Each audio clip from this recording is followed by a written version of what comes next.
Of all the words of mice and man, the scariest are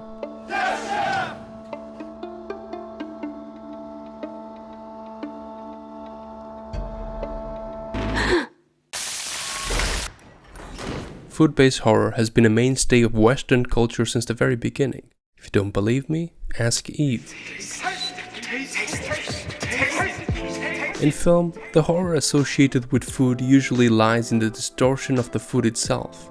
Either the food becomes monstrous, say giant man-eating tomato on the prowl, or, most often, we become the food, aka cannibalism. But in the past few years, a new trend has emerged, one that shows actual food and the people who consume it can be themselves quite monstrous.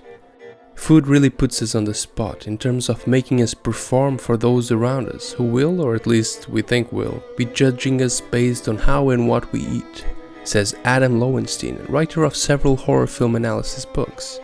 Eating is so fundamental to human experience and survival that when food is distributed inequitably, you start to get to really core issues about society. Food.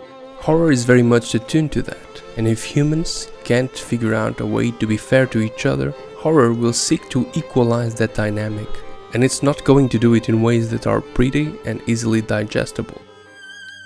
The Menu and Flux Gourmet are two new entries into the food horror canon.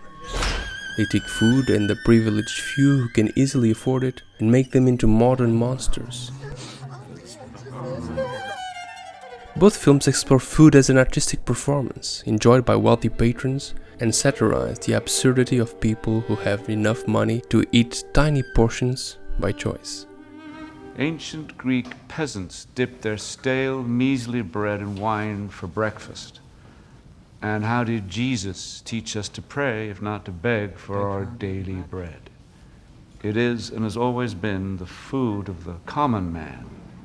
But you, my dear guests, are not the common man, and so tonight, you get no bread.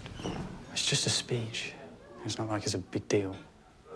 Both films have characters waxing lyrical about food and their lives. But none of these speeches are about a complete lack of food. And the quote, performers in each film have not experienced starvation for themselves. Instead, many of the speeches discuss the characters willingly wasting food. They say it is 3 days now that her lips have fasted, that she has kept her body pure from Demeter's grain. The monstrosity of the wealthy characters in both films is matched by the horrifying nature of the food itself. These films explore how an abundance of food and the wasting of ingredients is not only insensitive, but actively disgusting in these times. In the menu, the food is gorgeous, but no one enjoys it. Please tell me one dish you ate the last time you were here, or the time before. Cod. What? Cod. Cod? It wasn't cod, you donkey. It was halibut. Rare fucking spotted halibut. What does it matter? It matters to the halibut, Mrs. Liebrand, and to the artist whose work turns to shit inside your gut. None of the characters are there to eat food. Food is not seen as something to enjoy and savor, or even something to be consumed. The guests are there to photograph it, analyze it, or use it as a status symbol. Almost too beautiful to eat. You know what I'd really like? Tell me. A cheeseburger. It isn't until one character complains about the decadence of the $1,250 meal and asks for a $10 cheeseburger that food is shown as something worth eating. We can do a cheeseburger. A real cheeseburger. Not some fancy deconstructed avant bullshit, a real cheeseburger. Well, I'll make you a very good, very traditional cheeseburger.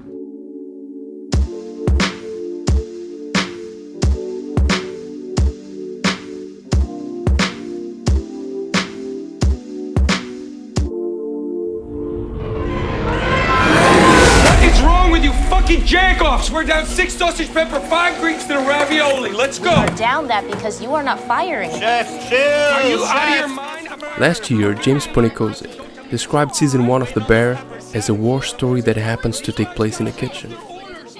The Bear contains one of the most accurate portrayals of professional kitchens. They're precursors to The Bear, which have also attempted to portray the kitchen to varying degrees of success. I need to talk to her. Oh, please, Primo, what are you going to do? Tell the customer what she can eat, huh? That is what she wants. That is what the customer asks for. Make it. Make the pasta. Make it. Make the pasta. Come on, let's go! Big Night captures the desperate compromise a struggling restaurant has to make, as well as the frustration of difficult customers. Go talk to her. No, she's a Philistine. I'm not gonna talk to her. She don't understand anyway. However, while the kitchen is classic and beautiful, it isn't especially accurate.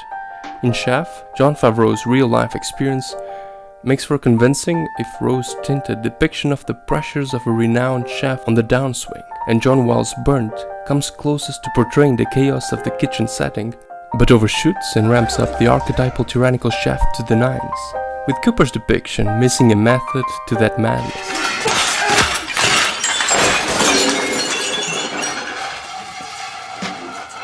What's new in The Bear is that it made the kitchen a setting that can be as adrenaline-charged as any mainstream action film. I swear to God! I swear to God! Blow a fuse, alright?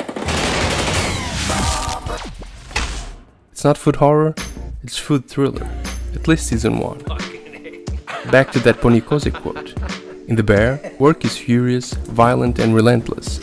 Flames roar up the sides of pans, pots clatter like artillery, slabs of beef are dragged and hoisted like casualties. Hands are burned, fingers slashed. The pace of the prep rush turns the kitchen staff into sweating, shouting bodies. Meat cooking meat. Episode 7 of The Bear contains an 18-minute long take that ramps up and culminates in disaster. Expand that into feature length, and what you end up with is Boiling Point. Right, call me 3 off that. All original accents here. Fuck off, you! Get out! No, fuck you! Get out! Alright! No, fuck off! Get out of my kitchen, you know! Boiling Point is a film shot in one take, so it has to do with camera movement what The Bear does with editing. It choreographs stress and brings it to, well, I can't fucking take it anymore!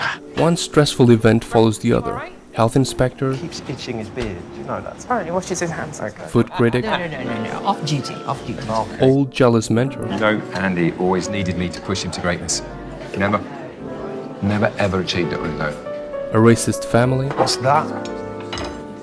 It's the lamb that we've Not that. That. If you want, I can take it back. Get your dirty fingerprints off my plate. a couple with food allergies. Nuts. So all nuts. The camera pirouettes around the restaurant like one of those old-timey jugglers, skipping all those plot lines going at once, coming back to them right before you start forgetting them. Boiling Point, The Bear, The Menu, Flux Gourmet. They all came out in the span of 2 years. They all offer novel, more realistic or more damning approaches to what happens on the other side of that swivel door. This isn't to say that on-screen depictions of restaurants need to be hyper-realistic to be enjoyable. There will always be room for another Julie and Julia, another Babette's Feast, another Ratatouille. Yet it's so refreshing to see a new trend that takes something as universal as food and dives a little deeper. I mean, if people eat in films, why not leave you with something to chew on?